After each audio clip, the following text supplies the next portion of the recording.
Hi guys! Welcome back again sa ating channel. And today, eto na ang matagal nating iniintay na ilabas ng FKM Motorcycle Philippines. Ang isa sa mga adventure bike nila.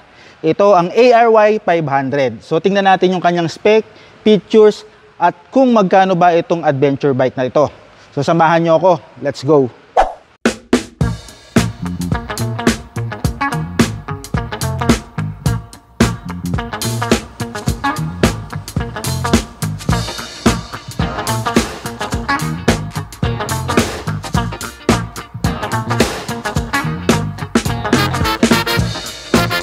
Hi guys, pag-usapan natin itong bagong ARY 500 o Arayat 500.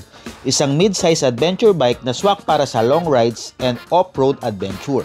Sa engine and performance, meron siyang 500cc parallel twin, 8-valve, liquid-cooled, dual overhead cam engine, maximum power na nasa 35 kW at 8,500 RPM, at torque na 43 Nm at 6,750 RPM. Ibig sabihin, may sapat na hatak sa highway at hindi ka bitin kapag umakyat o nag-overtake. EFI na rin siya kaya tipid at responsive ang throttle. Sa transmission, 6-speed manual, international standard, kaya sanay agad kahit galing ka sa ibang big bike. Smooth ang shifting lalo na kung mahilig ka sa long ride. Punta naman tayo sa chassis and handling. Sa harap nito, meron itong inverted shock absorber, tapos monoshock sa likod. Ibig sabihin, stable at komportable kahit medyo lubak-lubak ang daan. Sa tires, 110 by 90 by 19 sa harap at 150 by 60 by 17 sa likod. Pang-adventure look talaga. May balance sa kalsada at light off-road. Sa brakes naman, syempre dual hydraulic disc with ABS front and rear para sa mas safe at reliable kahit basa ang daan. Punta naman tayo sa dimension ng motor na ito. Overall length nasa 217 cm, may wheelbase na 144 cm at seat height na 83 cm. Hindi siya sobrang taas kaya kaya-kaya pa rin ng mga average Pinoy rider. Sa ground clearance nito ay may 20 cm. Panalo to kung madalas kang sumabak sa mga provincial roads. May weight na 209 kg, medyo mabigat pero normal lang para sa isang adventure bike. Fuel tank capacity nito ay 16 liters, kaya long ride no problem, hindi ka agad maghahanap ng gasolinahan. Sa design and look, matangkad, aggressive at adventure ready ang dating. May dating siya na parang long haul touring, pero hindi rin bitin sa forma pag city rides. Available in different color variant para swak sa taste mo. At itong ARY 500 ng FKM Motorcycle Philippines ay nagkakahalaga na 298,000 pesos. Sulit na sulit siya kumpara sa ibang adventure bike sa market. Halos nasa kalahati ng presyo ng ibang kilalang brands. Pero features wise, hindi magpapahuli. Kaya kung ang trip mo ay affordable adventure bike na may balance at performance, comfort at safety, sulit ang ARY 500. Pwedeng-pwede sa long ride, touring at light off-road adventure. So ngayon guys, ipapakita ko sa inyo ng malapitan itong ARY 500 ng FKM Motorcycle. So umpisahan natin dito sa kanyang headlight. Kung makikita nyo guys, yan o, bilog yung kanyang headlight. So meron siyang daytime running light, which is meron din siyang design na north, east, south, and west. Tapos yung kanyang pinaka headlight is naka LED na rin siya. So visible na visible din kayo sa gabi at kitang-kita nyo yung nasa kalsada. So yung kanyang turning signal light, left and right, naka LED na rin siya. And then meron siya ditong auxiliary light na ano na siya, kasama na. So tingnan natin naman yung ilaw niya sa likod. So dito sa likod guys, yung turning signal light niya, naka LED na rin siya. Tingnan nyo, napakaliit lang siya, no? Ang cute niya. Tapos yung kanyang brake light, ayan, LED na rin. Tapos parang bigote yung style niya, no? Ayan, LED na yung mga ilaw niya.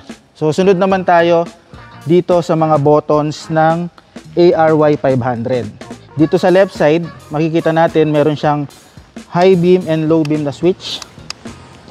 Tapos dito yung kanyang hazard switch. And then yung turning signal light niya na left and right. And then yung ating horn.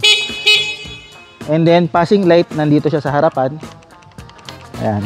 So dito naman tayo sa right side na switch niya. So makikita nyo dito, meron siyang kill switch. And then pwede nating i-off yung kanyang headlight. And then yung kanyang electric starter. Ayan. So So dito, ito pa yung maganda dito sa ARY 500. Kung kapansin-pansin guys, kung gaano kalaki naman yung TFT panel niya. So I think mga 7 inches tong panel na to. Kung saan makikita nyo dito yung average fuel consumption nyo sa taas.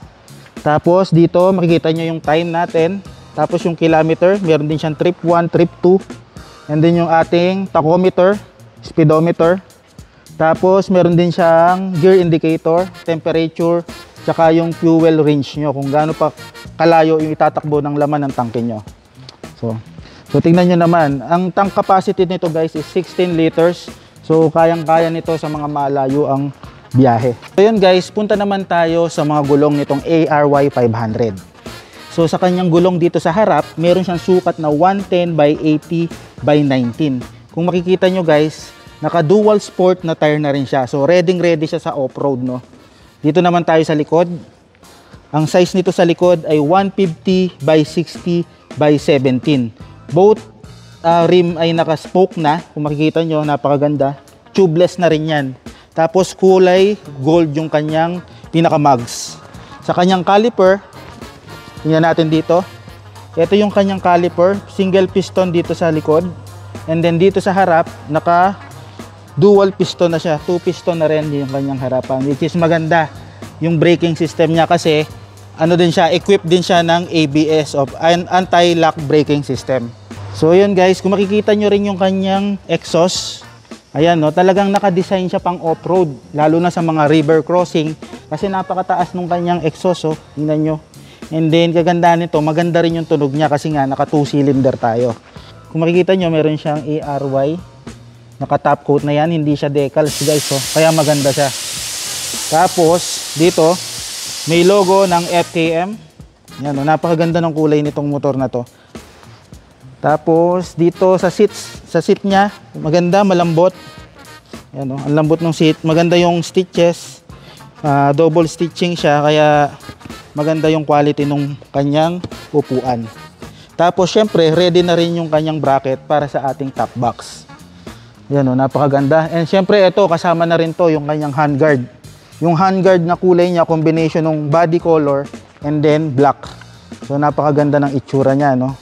Tapos kakaiba yung itsura niya guys, kung makikita nyo, meron siyang ditong parang ibang design to, no? Bihira tayong makakita ng ganitong design sa isang adventure bike. Pero ito, parang ano siya, gawa siya sa plastic. Oo. Tapos yung kanyang visor, ito. Maliit lang yung kanyang visor. So saktong-sakto lang dun sa ano natin, sa body natin pag nakaupo tayo. So hindi masyadong papasok yung hangin sa atin, diretso sa atin yung hangin. So ayan, tapos may reflectorize siya dito, both sides sa kanyang port. And then ito, may design siya dito na parang grill plastic. And then kagandahan din dito guys, yung kanyang radiator is meron na siyang radiator guard. Ayan, no? And then ang nagustuhan ko rin dito na kailangan talaga ng isang adventure bike, meron na siyang skid plate. So poprotektahan niya yung makina natin sa mga talsik ng mga bato or kung ano man pwedeng tumama sa ating makina. So as of now guys, may dalawang kulay tayong pagpipilian dito sa ating FKM ARY 500. So kung makikita nyo, ito yung kulay niya. I'm not sure kung anong kulay ito, para siyang mocha or something na hindi ko alam kung anong ipapapil nila dito sa rehistro niya. Tapos ito yung unang lumabas sa atin, yung pinakita natin nung launching sa Makina Moto Show. Yung silver, ito yung kamukha nung gamit ni Sir Troy, no? Ayan. So kung kayo yung pagpipiliin guys, kung papipiliin kayo, anong kulay ba ang magugustuhan nyo ito? Ito bang kulay na to o itong silver? Ang presyo lang nito is 298,000 pesos. So available to guys sa financing, credit card or cash. Pwede kayong mag-PM sa ating page or dito mismo sa video na to. So kung gusto nyong i-assist ko kayo, i-PM nyo lang ako guys para makakuha tayo ng ganitong adventure bike. So yun guys, nakita na natin kung gaano kaganda yung ARY 500 ng FKM Motorcycle Philippines. So ngayon guys, tatanungin ko kayo, ano bang mas gusto nyo? Itong kulay na to o yung kulay silver nandito? So ayan guys, maraming salamat, ride safe and God bless us all.